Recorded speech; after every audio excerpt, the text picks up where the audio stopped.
하나님의 말씀 고린도후서 2장 12절입니다. 2장 12절에서부터 17절 말씀입니다.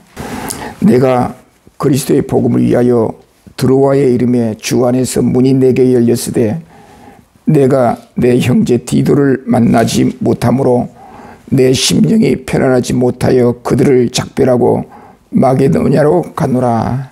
아멘. 자, 오늘은 추수감사 주일입니다. 우리 한국교회가 연중 행사로 11월 셋째 주에 추수감사 주일 예배로 하나님 앞에 영광을 돌리게 되는데, 오늘 본문 말씀을 통해서 그리스도의 복음이라 이런 제목의 말씀으로 함께 살펴보기를 원합니다. 추수감사 주일은 추수의 열매를 놓고 하나님 앞에 감사를 드리는 그런 행위가 있지만, 추수감사 주일이란 하나님께서 우리에게 맡겨주신 달란트를 잘 관리하여 하나님 앞에 보고하는, 그래서 감사하는 그런 주일이기도 합니다. 마태복음 25장에 보면은 달란트 비유가 있는데 5달란트 받은 사람, 2달란트 받은 사람들은 열심히 일해서 거기에 대한 그 결과를 냈습니다. 그러나 마지막 1달란트 받은 사람은 그냥 묻어놓고 주인한테 보고했죠. 그때 1달란트 받은 사람은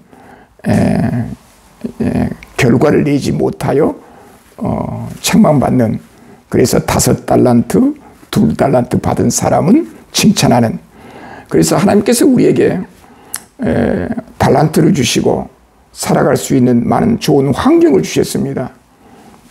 그 환경 속에서 하나님이 주신 은혜에 따라 열심히 살아왔습니다. 그 결과물들을 추수감사 주일에 하나님 앞에 보고하면서 감사합니다. 감사합니다. 감사 주일을 지키는 그런 주일이기도 합니다. 제가 고향에 아버지가 90이 넘어서 홀로 계시기 때문에 이제 종종 내려갑니다. 왕복 900km, 1000km 꽤 먼 거리죠. 이제 고향의 밭에 부모님이 농사를 지을 수가 없어서 제가 가서 씨를 뿌리고 농사를 흉내를 내봤습니다.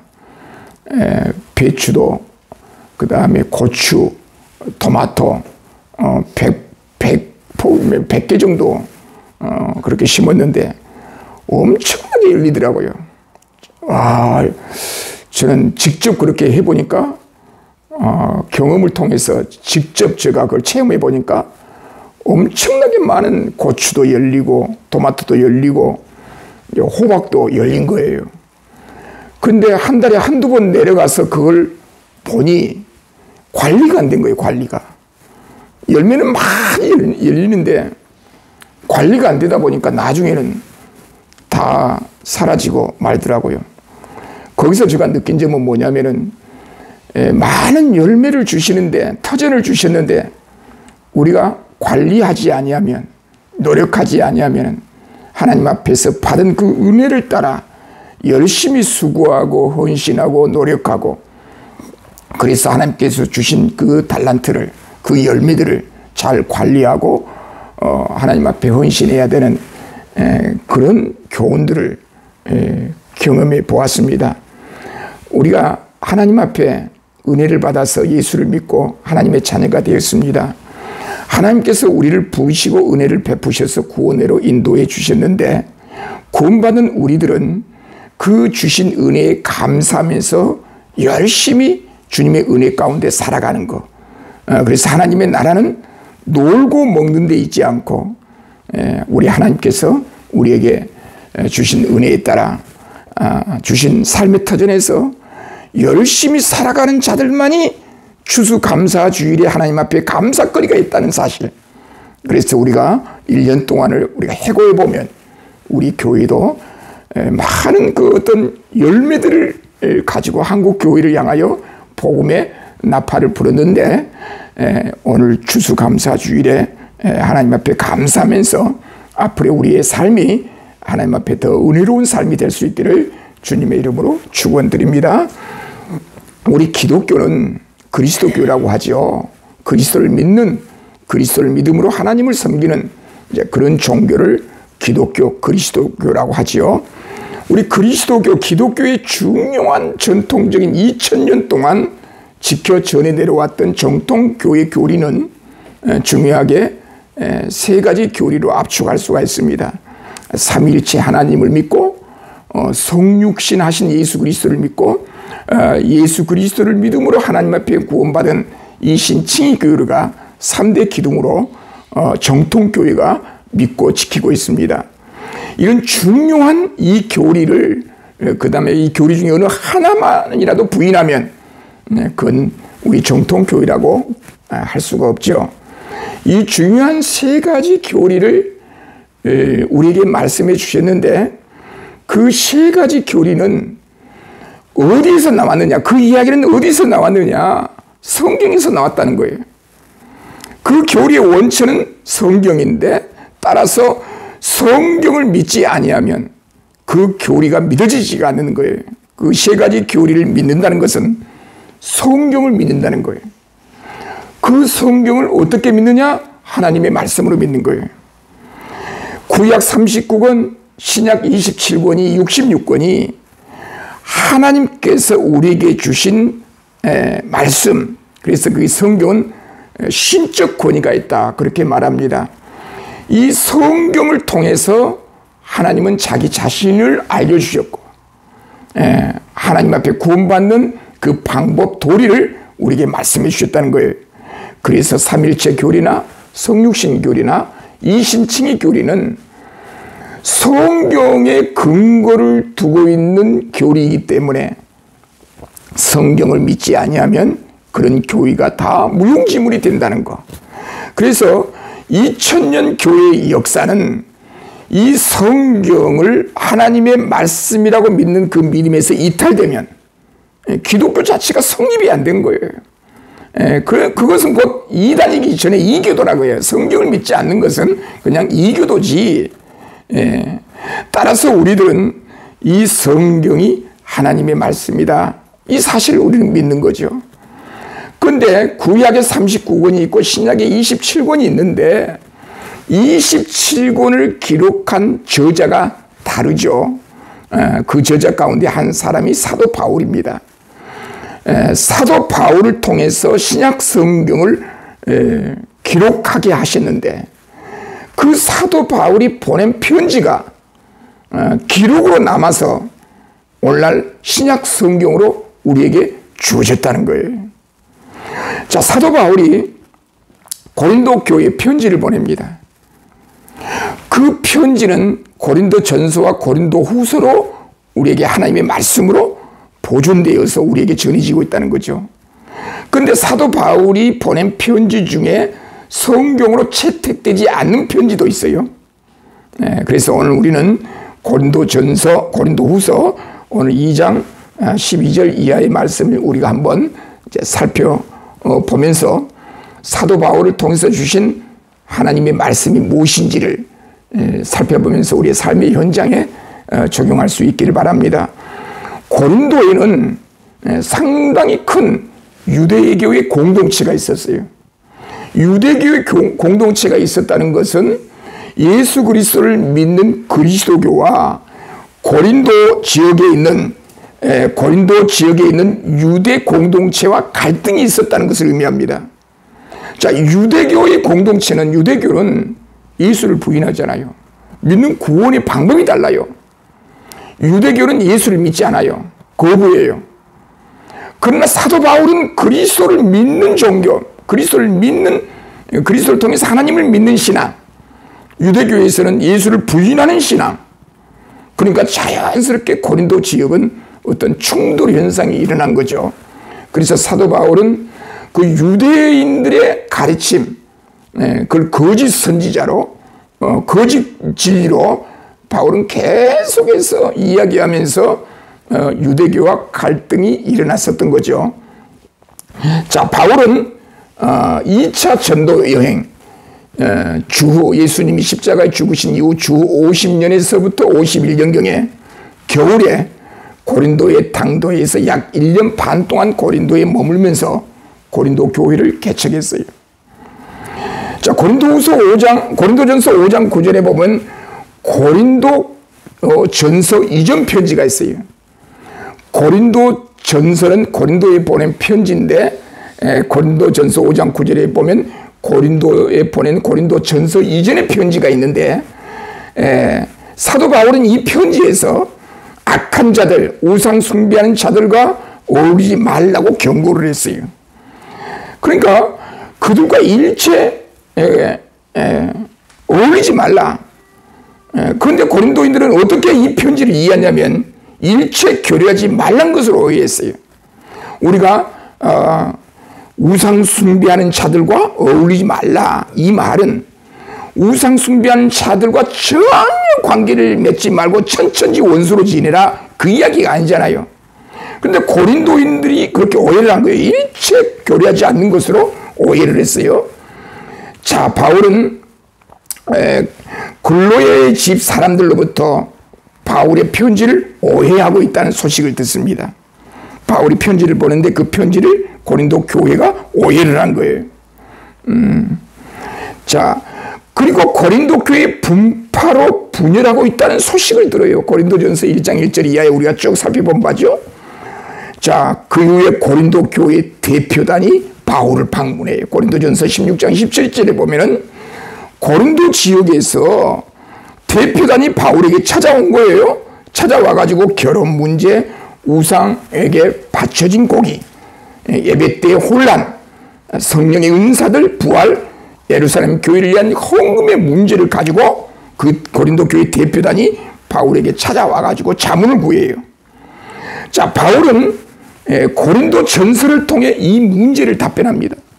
그러니까 고린도 전서는 고린도 지역의 대표단이 바울에게 찾아와가지고 고린도 교회에 일어난 여러 가지 문제들, 현상들, 분쟁들에 관해서 바울에게 자문을 구하니 바울이 거기에 대해서 일일이 답변한 내용이 고린도 전서였다는 거. 그래서 이 고린도 전서는 에베소에서 주 55년경에 기록했다고 보죠. 자, 바울은 주 55년 오순절 뒤에 고린도의 방문 계획을 갖고 있습니다. 먼저 고린도 교회의 방문 계획을 말하면서 먼저 고린도 전서를 디모데에게 보내요. 이 편지는 고린도의 문제를 해결하는데 큰 효과를 보지 못합니다. 디모데는 바울의 지시를 집행하지 못한 거예요. 그래서 바울은 그 문제들을 스스로 척결하려고 고린도로 갔다가 직접 방문했다가 고린도 사람들의 모욕을 당하고 슬픔 가운데 에베소스로 다시 돌아옵니다. 바울은 이 방문을 정말 가슴 아픈 방문이라. 자, 바울은 에베소에서 큰 환난 속에서 애통한 마음으로 눈물을 흘리면서 강경한 어조로 이 편지를 써서 디도편에 고린도에 보냅니다. 이 편지를 눈물의 편지 혹은 혹독한 편지라고 부릅니다. 이 고린도에 보낸 이 편지가 바울의 세 번째 편지인데 이 세 번째 편지가 고린도 후서와 고린도 전서와 고린도 후서 사이에 있는 편지입니다. 고린도 교회 상황에 대해서 마음을 놓을 수가 없어서 디도편에 이 세 번째 편지를 디도편에 고린도에 보냈어요. 이제 보내고 디도로부터 좋은 소식을 가지고 돌아오기를 기대하면서 바라면서 마음을 놓을 수가 없어서 이제 디도가 고린도에 편지를 보내고 나서 백길로 오는 디도를 하루빨리 만나고 싶어서 그를 맞으러 드로아로 갔습니다. 그러나 디도가 그곳에 나타나지 않았어요. 그런 육로로 오는 것을 알고 다시 바울은 마게도냐로 가서 그곳에서 디도를 만납니다. 디도는 바울의 혹독한 편지가 효과가 있어 고린도인들의 반란을 끝내고 고린도 교회가 바울의 권위에 반하도록 할 주모자를 정죄했다는 소식을 듣습니다. 고린도후서 7장 6절에 이제 나오죠. 바울은 고린도에 보낸 네 번째 편지인 고린도후서를 고린도에 보내요. 이제 디도를 통해서 바울의 편지를 가지고 고린도에 가가지고 분쟁을 진압하는 거예요. 그 진압했다는 소식을 디도를 통해서 듣고 고린도 후서를 써서 고린도 지역에 보낸 거죠. 이제 바울은 고린도 후서를 어디서 기록했냐면은 빌립보에서 편지를 씁니다. 바울은 고린도 교회에 대한 사랑을 나타냅니다. 그동안에 교회에 많은 분쟁이 가득해서 그 분쟁으로 인해서 많은 혼란이 임하자 바울은 내가 가면 가만히 두지 않겠다. 강한 의지로 그 분쟁을 진압할 것을 마음에 갖고 있었는데 디도를 통해서 가지고 간 그 편지가 세 번째 그 편지가 고린도 교회를 진압하는 거예요. 분쟁을 진압하는 거예요. 그 이야기를 듣고 네 번째 편지 고린도 후서를 써서 보낸 거예요. 그러면서 고린도 교회에 대한 바울의 애틋한 사랑을 이 고린도 후서 네 번째 편지에서는 이제 나타내 보여주고 있는데 바울에게 적대했던 자들을 이제 용서해 줘라. 그게 본문 2장 5절에서부터 11절에 기록되고 있는데 7절 보죠. 그런즉 너희는 차라리 그를 용서하고 위로할 것이니 그가 너무 많은 것이며 잠길까 두려워하느라. 분쟁을 처단하고 분쟁을 해결했다는 소식을 듣고 네 번째 편지인 고린도 후서를 보내면서 사도 바울은 이제 그들을 용서해 주자. 잘못했다고 무조건 때리면 징계하면 어떻게 되는 거예요? 그들은 그냥 그리스도의 십자가 그 안에서 벗어날 수 있다. 그러므로 너희를 고난의 사랑을 그들에게 나타내라. 11절에 보면 이는 우리로 사탄에게 속지 않게 하려 함이라. 너무나 매를 해초를 때려서 징계하면 그들이 복음을 떠나 사탄에게 빠질까 두렵다. 그래서 그걸 용서하자. 부모가 자녀에게 해초를 막 때리죠. 해초를 때리는 부모님의 심정은 한참 때리다가 내가 이 매를 때리는 목적이 뭐예요? 돌아오게 하는 거 아니에요. 계속 때리다가 두려움을 느껴요. 이러다가 어떻게 큰일이 일어나면 다치면 어떻게 하나 하면 매를 중단하잖아요. 우리가 보통 교회에 권징, 징계를 할 때 징계는 반드시 해야 되지만 그 징계의 목적은 돌아오게 하는 데 목적이 있어요.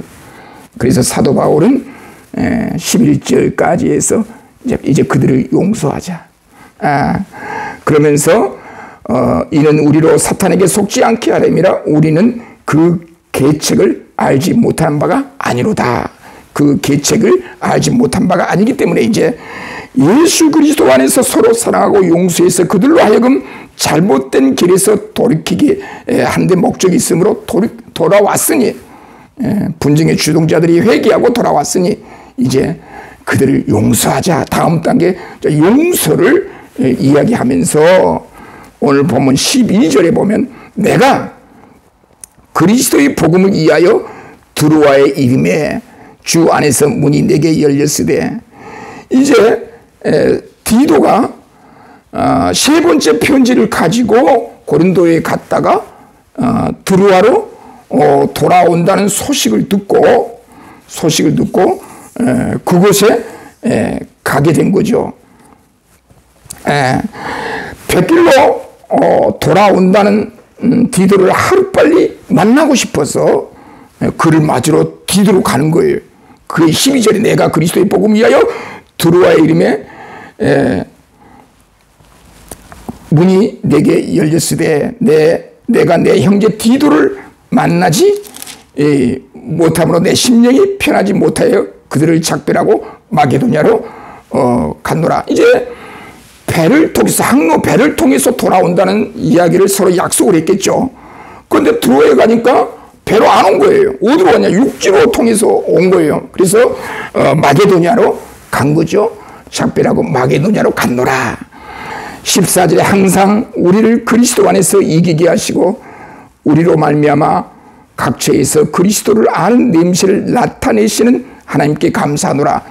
여기서 그리스도 안에서 이기게 하시고 전쟁에서 이기고 승전가를 부르며 개선장군처럼 돌아오는 그 승리의 모습을 여기서 보여주죠. 예수 그리스도의 복음이 개선장국처럼 적들을 물리치고 사탄을 제압하고 이제 승전가를 부르며 돌아오는 이제 그런 모습을 연상시키면서 복음의 위대성, 능력을 언급하고 있습니다. 항상 우리를 그리스도 안에서 이기게 하시고 우리로 말미암아 각처에서 그리스도를 아는 냄새를 나타내시는 하나님께 감사하노라. 이 냄새 역시 제사에서 풍기는 그 냄새를 연상하면서 하나님 앞에 예수 그리스도를 통해서 하나님의 영광이 우리에게 임하고 구원이 임하는 그런 사실들을 묘사하고 표현하고 있습니다. 15절에 우리는 구원을 받는 자들에게나 망하는 자들에게 하나님 앞에서 그리스도의 향기니, 이 향기 역시 제사 제도에서 나온 그런 용어를 사용하면서 예수 그리스도를 통해서 하나님을 만나는 그런 관계를 설명해 주고 있습니다. 이 사람에게는 사망으로부터 사망에 이르는 냄새요, 저 사람에게는 생명으로부터 생명에 이르는 냄새라 누가 이 일을 감당하리요. 복음이라는 것은, 예수 그리스도의 복음이라고 하는 것은 하나님을 믿는, 예수 그리스도를 믿는 자들에게는 생명으로 그 복음이 적용되고, 반대로 믿지 않는 자들에게는 사망으로 이르게 되는, 이 복음의 두 가지 특징이에요. 내가 복음을 전했을 때, 복음이 전해졌을 때 그 복음은 두 가지 효과가 나타난다는 거. 믿는 자들에게는 생명으로 인도하고 믿지 않는 자들에게는 사망에 이르게 하는 두 가지 기능이 있다는 거예요. 그 두 가지 기능을 누가 책임지고 누가 결정하는가? 우리가 결정하는 것이 아니라 하나님이 결정하신다는 거예요. 그래서 바른 복음을 증거해야만 바른 하나님의 백성들이 돌아오게 되는 역사가 나타나는데, 복음 전도자들이 복음을 전했을 때 돌아온 자들이 없다고 하여 낙심할 이유가 없는 것은, 이 복음 선포자들은 전하는 데 목적이 있는 거예요. 전하는 데 임무예요. 복음을 전달해 주는 데 임무예요. 나머지는 다 하나님 앞에 맡기는 거예요. 우체부의 주 임무는 그 우편물을 배달하는 데 주 목적이 있는 거예요. 그 내용까지 책임지지 않아요, 그 배달부는.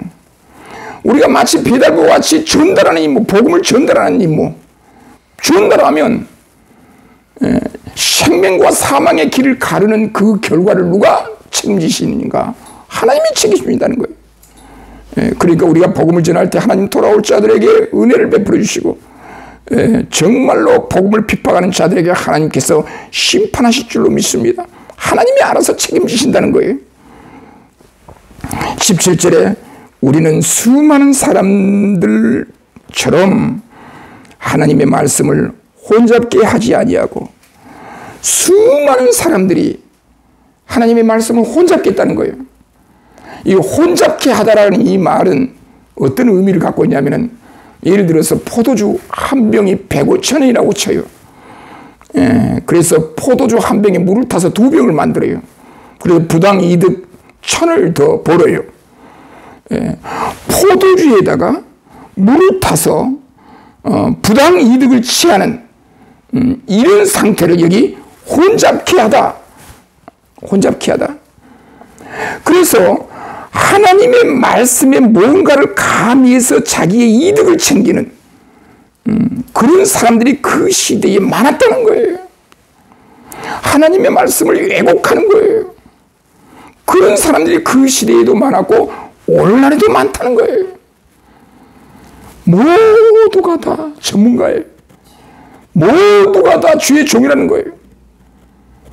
그래서 하나님의 말씀을 증거하고 설교하고 이런 행위들은 뭘 근거해서 설교하고 말씀을 전했냐면, 성경을, 하나님의 말씀인 성경을 근거해서 그걸 전하고 선포해야 돼요. 그런데 하나님의 말씀을 전혀 연구하지도 않았던 사람들이 하나님의 말씀을 설교한답시고 설교를 해요.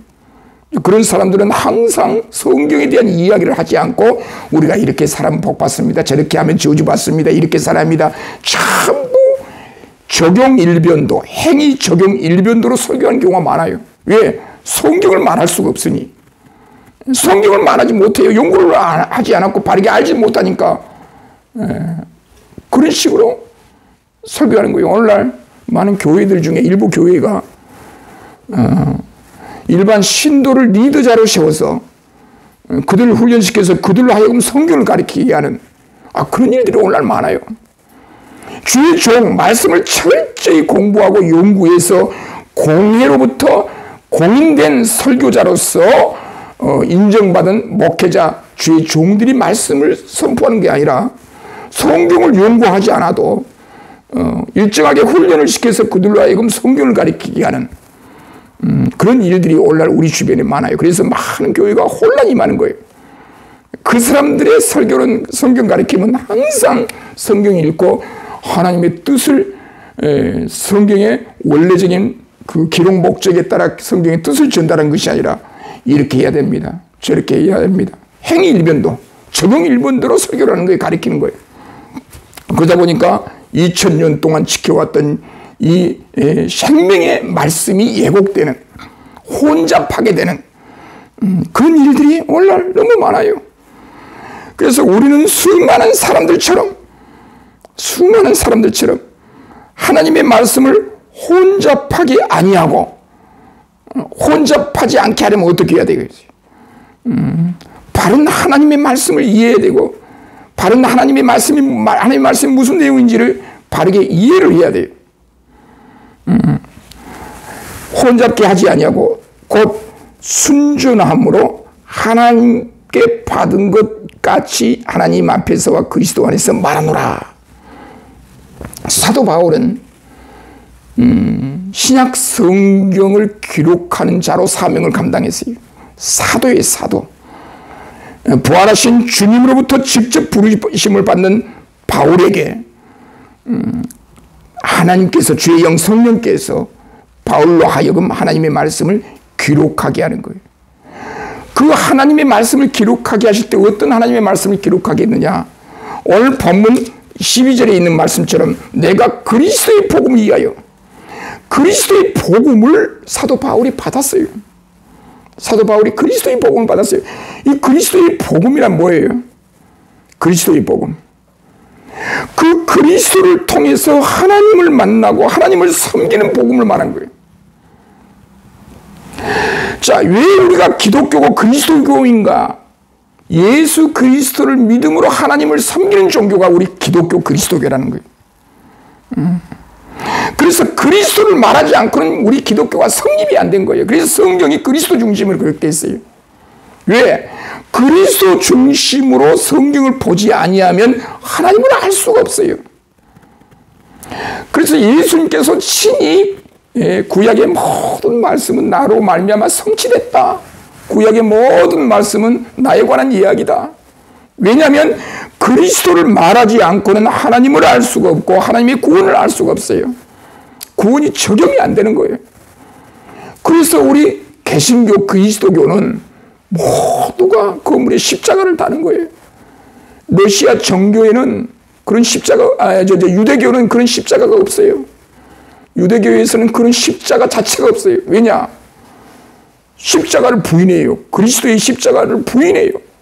그리스도의 십자가를 통해서 하나님 앞에 구원받는다라고 하는 그걸 이단이라고 해요.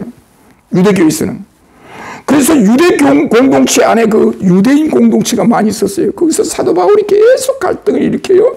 그래서 이제 고린도 후서 후반부에 보면 뭐 유대교의 거짓 선지자들의 가르침으로 그리스도인들이 혼란을 겪는 이런 사실들을 이제 이야기하고 있는데, 그리스도의 복음이 아니면 이 지상의 교회가 존립할 이유가 없어요.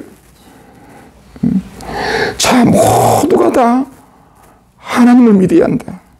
하나님 앞에 구원받아야 한다. 하나님 앞에 구원을 받으면 죽어서 천국 간다. 지옥 안 가고 천국 간다. 하나님 앞에 구원을 받아야 한다. 그러면 그 하나님을 알고 하나님 앞에 구원을 받으려면 예수 그리스도를 통하지 않고는 그 구원이 불가능하다는 거예요. 하나님을 이해하는 게 불가능하고 하나님을 믿는 것이 불가능하다는 거예요.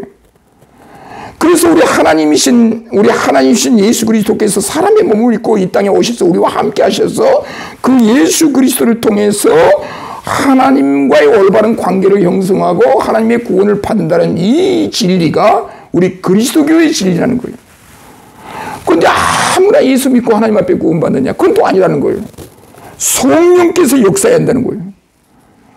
매일같이 우리가 살아갈 때 그리스도를 믿는 주의 종들에게 누가 역사하신다? 성령께서 역사하고 계신다는 거예요. 성령께서 우리 마음을 감화시켜서 열심히 일하게 만들어줘요. 게으름 피우지 않게 해요. 그래서 어떤 열매를 내게 만들어요. 하나님 앞에서, 그리스도 안에서 하나님 앞에서 어떤 열매를 맺게 만들어요. 이것이 추수감사주의예요. 그 열매가 신앙의 열매이든 삶의 열매이든 모두가 유기적으로 연결되어 있어요. 예수를 믿는 사람들은 삶의 현장에서 게으름을 피우지 않아요. 농사를 지을 때도 열심히 있고 회사 다닐 때도 열심히 하는 거예요. 거기서 어떤 열매들을 맺는 거예요. 하나님께서 우리에게 달란트를 주셨어요. 그 달란트대로 열심히 일할 수 있는 삶의 환경을 주셨어요. 그래서 우리는 하나님 앞에서 교회의 사명, 우리의 사명은 뭐예요? 열심히 노력하는 거예요. 뭔 결과물을 내는 거예요. 지난 1년 동안 우리 김순정 목사님과 함께 많은 논문들을 발표해서 한국교회를 위해서 결정적인 논문들을 발표했어요. 이건 우리의 열매예요. 하나님 감사합니다. 1년 동안 이런 열매들을 통해서 교회, 한국교회를 섬길 수 있도록 해주셔서 감사합니다. 감사합니다. 이게 추수감사주일의 원인이라고 보는 거예요. 사도 바울은 고린도 교회가 분쟁으로 말미암아 고통을 당할 때 하나님 앞에 그리스도를 통해서 하나님 앞에 받은 하나님의 계시를 고린도 교회에 전달하는 거예요. 편지를 통해서 전달하는 거예요. 그 편지가 하나님의 말씀으로 오늘 우리들에게 전해졌어요. 이 고린도후서 이 편지는 우리가 어떻게 하나님을 섬길 것인가, 어떻게 구원을 받는가, 그리스도의 복음이 아니면 안 된다는 거죠. 그 그리스도의 복음을 통해서 우리가 하나님을 섬기고 하나님 앞에 구원받고, 구원받는 주의 정도는 삶의 현장에서 어떻게 살아가야 되는가. 그래서 고린도후서 이제 이후에 보면은 연보 문제가 나와요. 예루살렘 교회를 위한 연보 문제가 나와요. 삶의 현장에서 우리가 어떻게 살아갈 것인가. 오늘 이 시간에 우리는 이 말씀을 묵상하면서 항상 왜 우리 교회는 십자가인가? 모든 그리스도교, 기독교 건물에는 십자가가 달려있는가? 그 십자가 중심이어야만 우리 신앙이 가능하고 성경 이해가 가능하고,